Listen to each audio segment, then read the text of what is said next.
Valentin, je vous le disais, on a donc appris l'interpellation en Algérie de Mehdi Laribi. C'est l'un des fondateurs de la DZ Mafia. 20 juillet 2026, Algérie. 2 juges marseillais le cherchent. Un mandat d'arrêt international porte son nom. Les autorités algériennes viennent de le retrouver. Mehdi Laribi, 36 ans. Mais à Marseille, ce nom disparaît derrière 3 lettres. TIC, une figure historique de Bassins. L'un des hommes que plusieurs enquêtes placent dans la première génération de la DZ Mafia, seulement ce visage n'apparaît pas pour la première fois en 2026. 18 ans plus tôt, Mehdi Laribi est déjà sur un écran, pas dans un sujet de police, dans un film. Pas ton Dieu, c'est mon cousin. Tranquille. C'est mon cousin, je veux pas que tu fais mal. Tranquille. Tranquille, toi. Bien compte juste. Ma mère,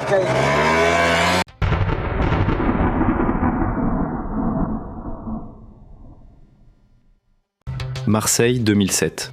Karim Dridi prépare Kamsa. Il ne cherche pas des visages polis par les castings. Il veut la ville, ses rues, son énergie. Au camp Mirabeau, près de l'Estac, un ancien acteur de Bye Bye lui présente un groupe de jeunes. La rencontre est immédiate. Près de l'Estac, au camp Ruisseau Mirabeau, il faut que je te présente des mômes que j'ai vus parce que j'avais fait un clip, je ne sais plus ce qu'il avait fait, il avait casté des mômes. Il m'a dit, il faut absolument ça, il faut que tu les rencontres tels que je te connais, ils vont te plaire. Et ça n'a pas loupé. Dès que j'ai vu les gamins, ça a été un flash total. Avec Sofiane, on a... Parmi ces jeunes, il y a Mehdi Laribi. Il a déjà tenu un petit rôle dans Les Diables. Cette fois, Dridi lui confie un personnage plus visible. Un petit voyou sec, nerveux, toujours prêt à partir au contact. Dans le film, il s'appelle Rachitik. Je te dis. Alors, c'est combien tout ça? Tout ça, avec ce qu'il y a là, 1000. Ouais. Et la montre à part 1500. Bon, maintenant tu rajoutes la montre, tu me fais un prix. 2000. Rachitik. Le mot se raccourcit. Le début tombe, la fin reste. Tic. Le rôle dure quelques minutes. Le surnom, lui, va suivre Mehdi Laribi pendant près de 20 ans. Quand les caméras s'éteignent, Mehdi retourne dans le nord de Marseille. Bassins, 15e arrondissement. Les immeubles dominent les axes routiers, les voies ferrées et la zone portuaire. À la fin des années 2000, la DZ Mafia n'existe pas encore sous le nom qui va bientôt écraser Marseille. Il y a des quartiers, des équipes, des points de deal, des alliances qui changent vite. Et au milieu de ce paysage, 2 frères prennent de la place. Mehdi, c'est Tic. Son frère Mohamed Lamine devient Tac. Tic et Tac. Le surnom ressemble à une blague. Leur réputation, beaucoup moins. Le monde associe les 2 frères à Bassins et à la Paternelle dans le 14e arrondissement. 2 zones, 2 frères, un trafic capable de transformer chaque dette et chaque rivalité en guerre ouverte. Bassins au nord, la Paternelle un peu plus à l'est. Sur la carte, 2 monts seulement. Dans la rue, un même duo. Le cinéma a donné un surnom à Tic. Bassins va lui donner une réputation. Mais le dossier qui va faire entrer les frères Laribi dans les chroniques judiciaires commence un soir de fête. 3 jeunes hommes prennent la route avec 60 000 € en liquide. Ils pensent venir acheter du cannabis. Ils ne repartiront jamais. 25 décembre 2011. Le soir de Noël. Dans une pinède au nord de Marseille, les pompiers découvrent une Audi A3 en flammes. À l'intérieur, 3 corps. Et lorsque l'enquête remonte vers Bassins, 2 surnoms surgissent. Tic et Tac. Il est mis en cause dans l'affaire dite du barbecue marseillais. Les faits datent du jour de Noël 2011. Les corps calcinés de 3 jeunes sont retrouvés dans cette voiture incendiée. Les autopsies révéleront qu'ils ont été tués par balle. Quelques heures plus tôt, l'Audi n'est pas encore une carcasse. Elle roule dans Marseille avec 3 jeunes hommes à bord. Sonny Albarello, 20 ans. Son cousin, Nouri Oualan, 19 ans. Et leur ami, Mohamed Bouembel, 19 ans. Ils viennent de la cité des Micocouliers, dans le 14e arrondissement. Dans la voiture, 60 000 € en liquide. Leur objectif, acheter du cannabis en gros, puis repartir alimenter leur réseau. Au Micocoulier, le trafic change de main dans une suite de règlements de compte. Sami Hati passe pour le patron du réseau. Sonny travaille d'abord sous son autorité. Puis Sonny est incarcéré. Il ne parle pas. À sa sortie, il monte. Jusqu'à évincer son ancien chef. Le 10 septembre 2011, Sami Hati reçoit 5 balles dans les jambes. Selon l'enquête présentée aux assises, Ati décide de reprendre son territoire et met un contrat sur Sony, 150 000 €. 3 mois plus tard, une transaction de cannabis offre le rendez-vous parfait. Le soir de Noël, Lodi quitte les Micocouliers et prend la direction de Bassins. À cette époque, le point de vente fonctionne comme un drive. Le client arrive, commande et récupère la marchandise sans quitter sa voiture. Les 3 jeunes pensent rencontrer leur grossiste. Ils transportent assez d'argent pour une grosse livraison, une opération rapide. Un aller-retour entre 2 cités du nord de Marseille. Mais à Bassins, Lodi est dirigée vers une impasse. La voiture s'engage. La sortie disparaît derrière elle.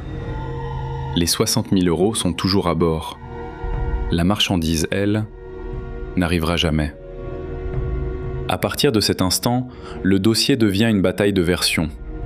Le lieu exact des tirs, la position des hommes, le rôle précis de chacun. Mais l'expertise médico-légale fixe une certitude. Les 3 victimes sont mortes avant l'incendie. Sony Albarello et Nouri Wallan ont reçu chacun 3 balles. Une dans le thorax, une dans l'abdomen, une dans la tête. Certains tirs ont été effectués à bout touchant.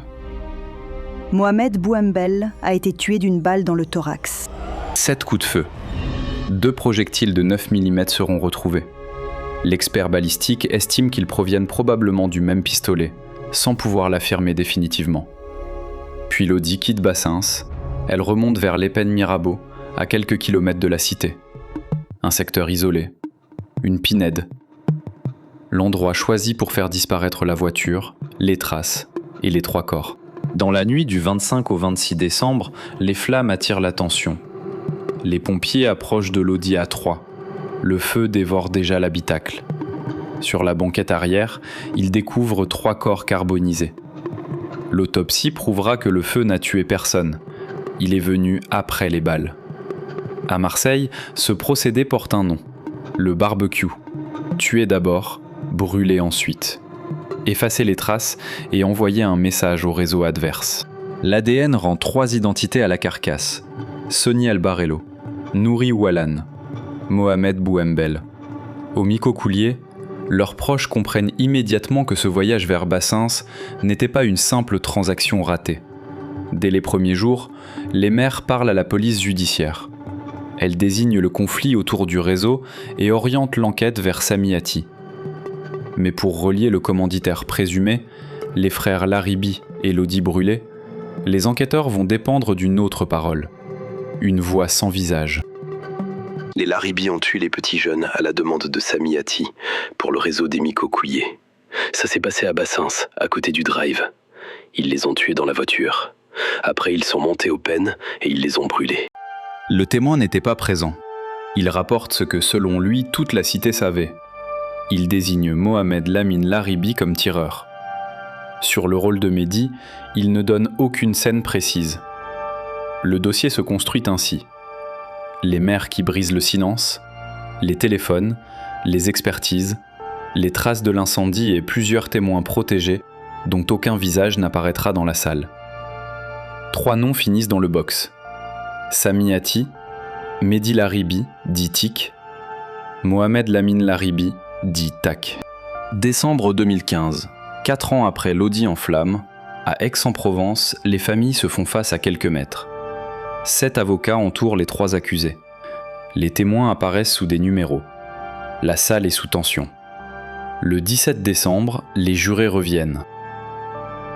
Premier accusé, 25 ans. Deuxième accusé, 25 ans.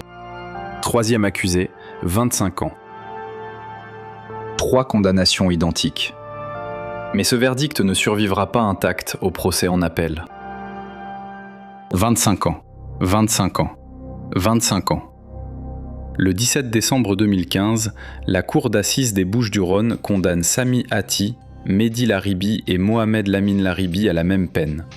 25 années de réclusion criminelle. Pour chacun, la période de sûreté couvre les 2 tiers de la peine.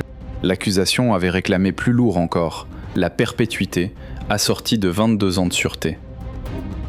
Dans le box, les 3 hommes viennent d'être reconnus coupables du triple assassinat de Noël 2011. Mais autour de ce verdict, l'atmosphère est électrique.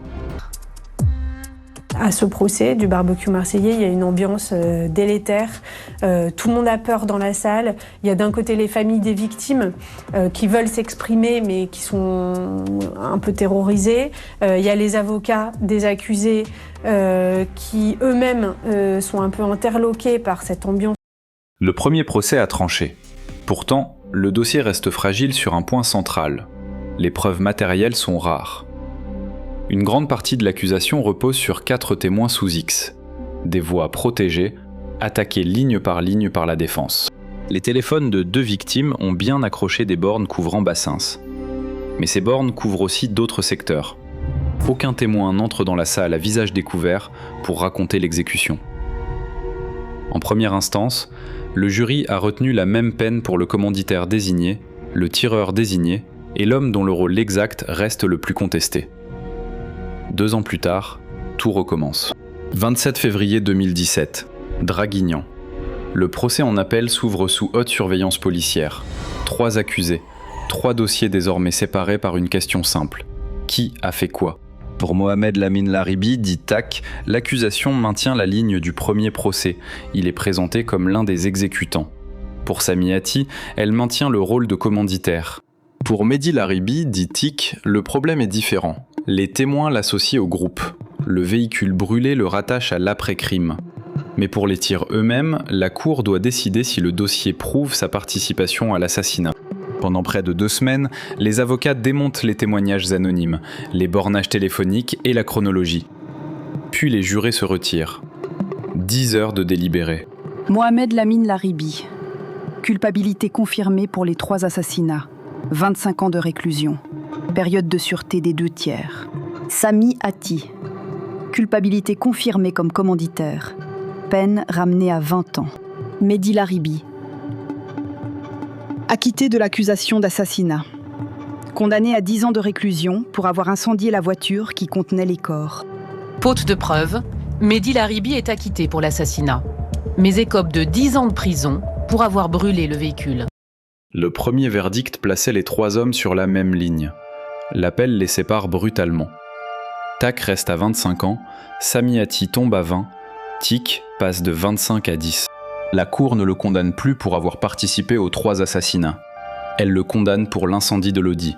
Le geste qui devait effacer les traces devient le seul crime retenu contre lui dans ce dossier. Pour Mehdi Laribi, le calcul change tout. 10 ans prononcés en 2017 avec les années de détention déjà effectuées depuis son arrestation. Derrière les murs, son nom n'a pourtant pas disparu de Bassins. Le quartier a continué à vendre, les équipes ont continué à tourner. Et lorsque TIC ressort, Marseille n'est plus seulement divisée entre quelques cités rivales. Une nouvelle organisation est en train de prendre forme. Elle cherche un chef. Elle cherche une signature. Elle cherche surtout un nom. DZ. Au début des années 2020, Mehdi Laribi retrouve Marseille après des années de détention. Le garçon de Kamsa a disparu depuis longtemps.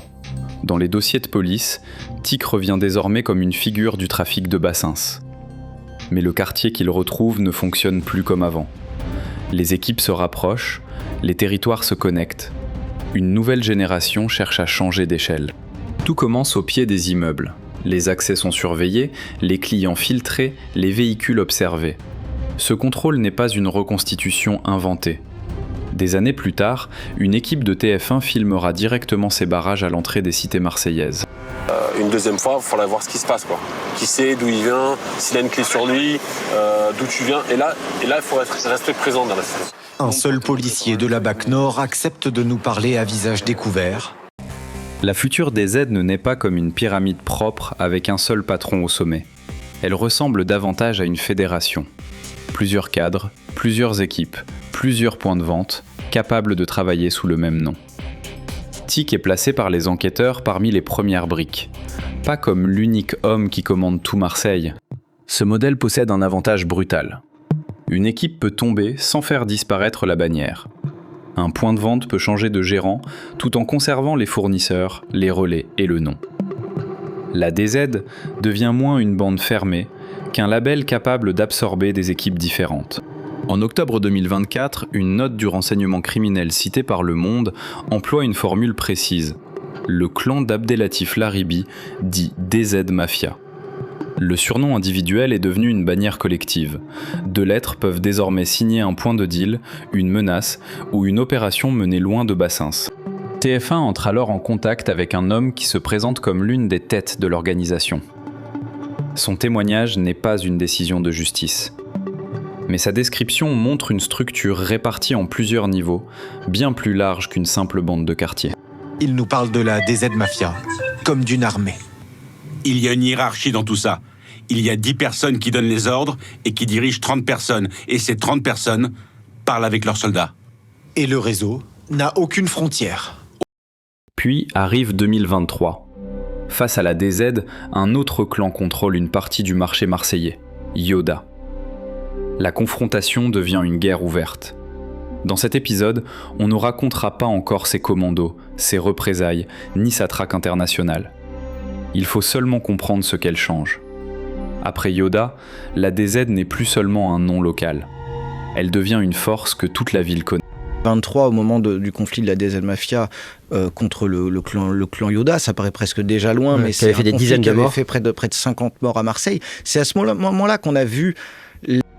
Pendant que la guerre embrase Marseille, Tic se fait discret à l'étranger.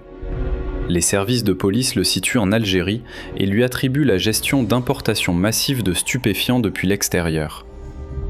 Les ordres peuvent traverser la Méditerranée. Mais la distance transforme aussi le pouvoir. Celui qui n'est plus sur le terrain dépend de ceux qui exécutent, négocient et contrôlent les équipes en France. L'enquête Octopus va révéler une autre réalité.